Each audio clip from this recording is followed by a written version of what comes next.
Hey y'all, it's Hoagie. Welcome back to my channel. It is October. It's spooky season. I'm so excited. Seriously, it's always Halloween in my soul, but the closer it gets to Halloween, the happier I am. I'm so excited for Halloween this year. I have like a whole Halloween costume planned. It's gonna be great. So I'll show you guys that in the future. As you can see from the title, this is about why I don't want bottom surgery. Sometimes it's called lower surgery. Anyway, it's operations on your genitals as a trans person. And I guess it's kind of obvious that this is going to be not safe for work. It's going to be talking about genitalia and sex and all that good stuff.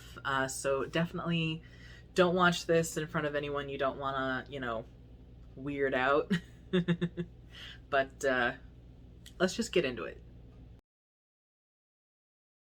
Now, what is bottom surgery? Bottom surgery or lower surgery is a form of transition, a surgery for transition in any direction, where you basically take the genitalia that you're born with and make it more congruent with your inside gender, your real gender, or you just make it in a way that makes you more comfortable. So there's vaginoplasty for trans women and trans femme people. There's phalloplasty for trans men and trans masculine people. There's all different sorts of surgery that you can get. There's so many different kinds, but I'm going to focus on two kinds that are most common for trans men and trans masculine people, which are phalloplasty and metoidioplasty. Now, phalloplasty is where you take a skin graft, usually from the arm, sometime from the thigh, and you make a penis out of it. Basically, you wrap it around, you fill it up with tissue, and you attach it to the clitoris, and it looks usually very, very realistic.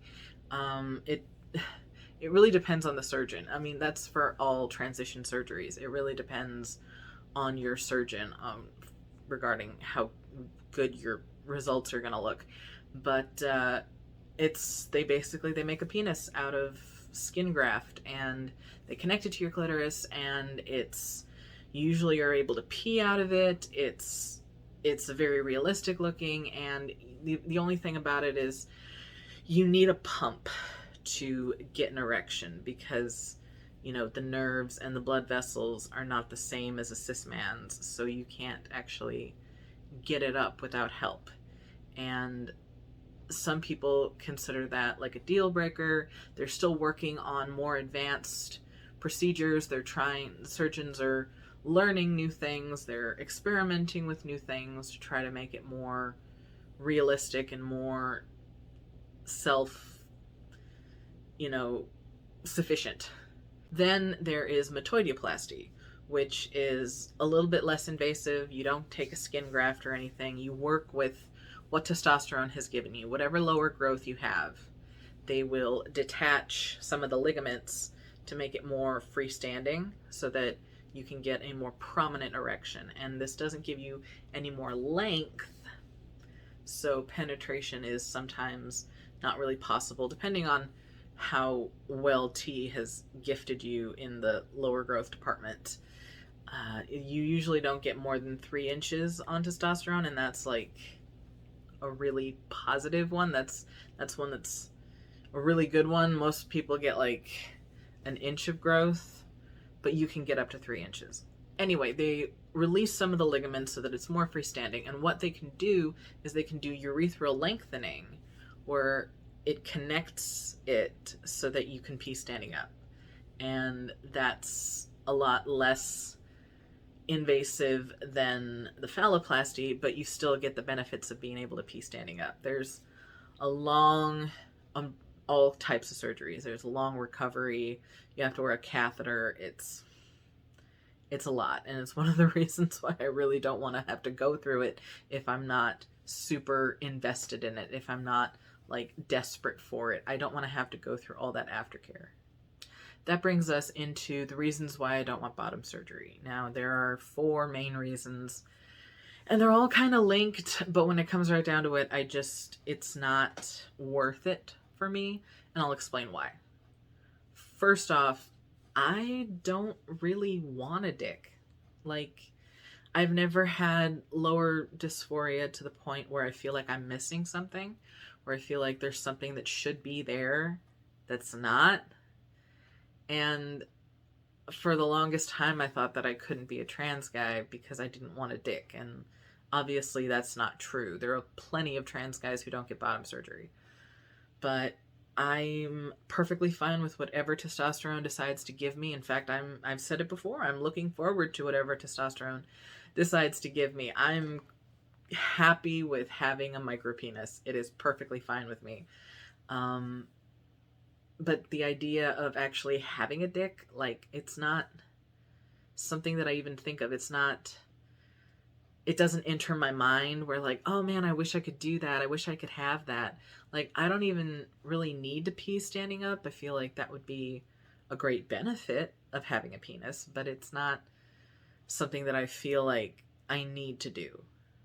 Here's where we start talking about sex and sexuality. So, just a warning.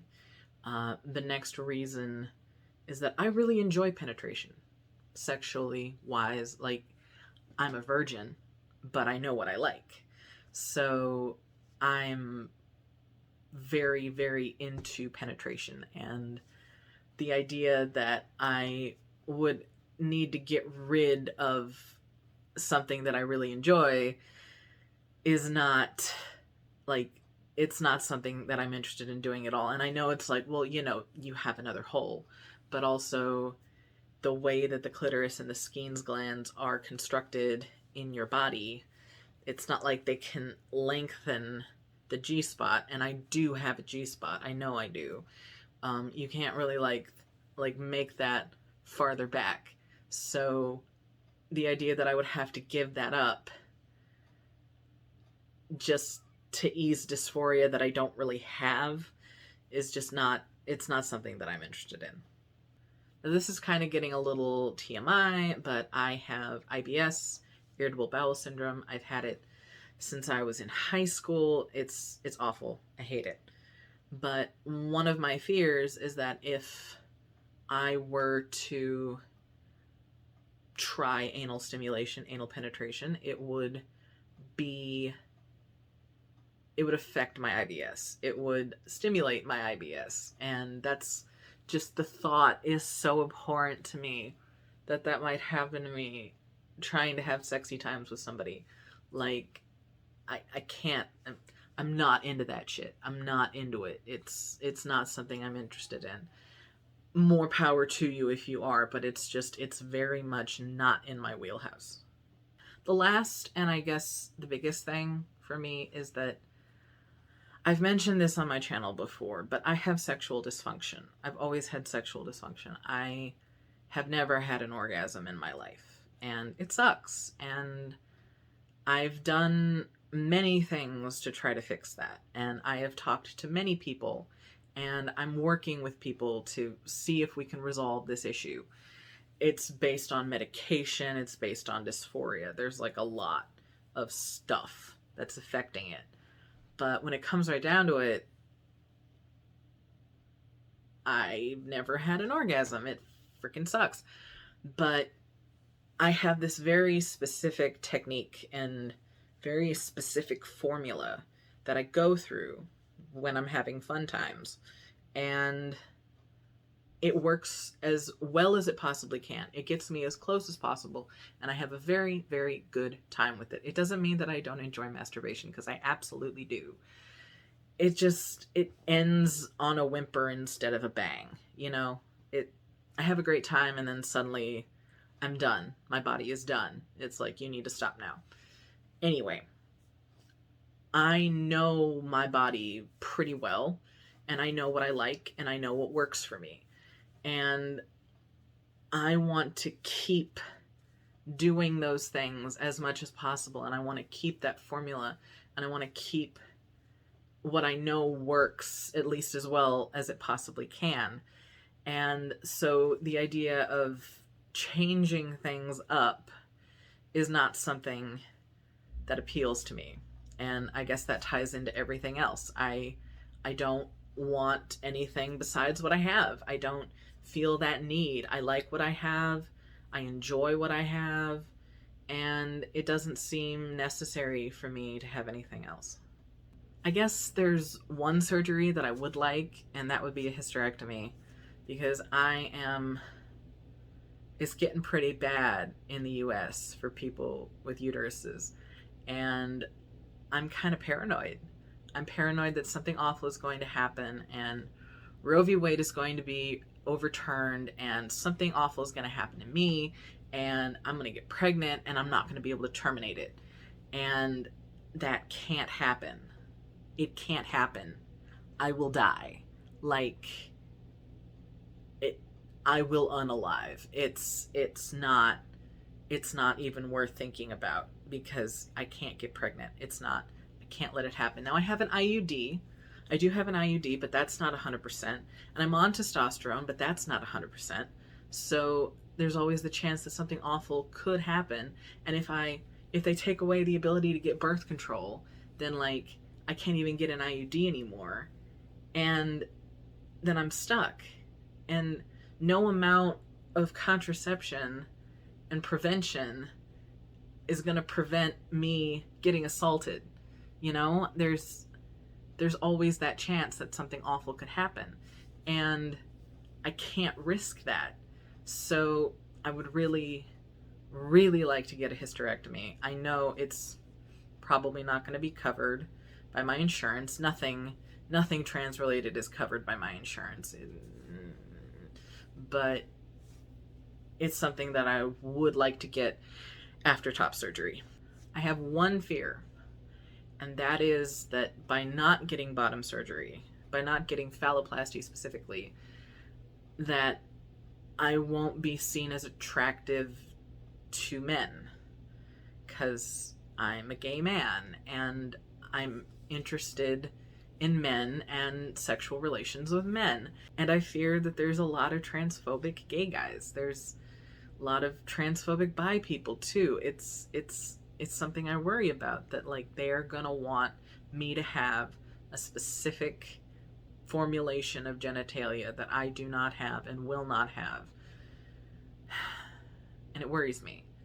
But also I wouldn't want to date anyone who has a problem with that. So I am hoping there's got to be someone out there who's going to love me exactly the way that I am and still see me as a man.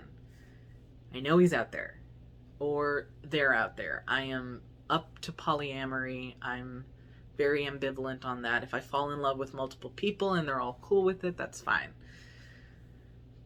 But it still concerns me, and I guess that gives me dysphoria. I don't know if like that counts as dysphoria or just fear of transphobia, but it does worry me. That's about it for this video. Thank you for watching. I have a Twitter. If you're interested in following me on Twitter, I will link it also in the description. I'm excited to do this whole spooky season with you. I have some witchy and spooky videos planned. I think it'll be fun. Yeah, I hope you guys have a great day. If you like my content, please consider liking, subscribing, and commenting. I appreciate any and all engagement, and I will see you guys next time.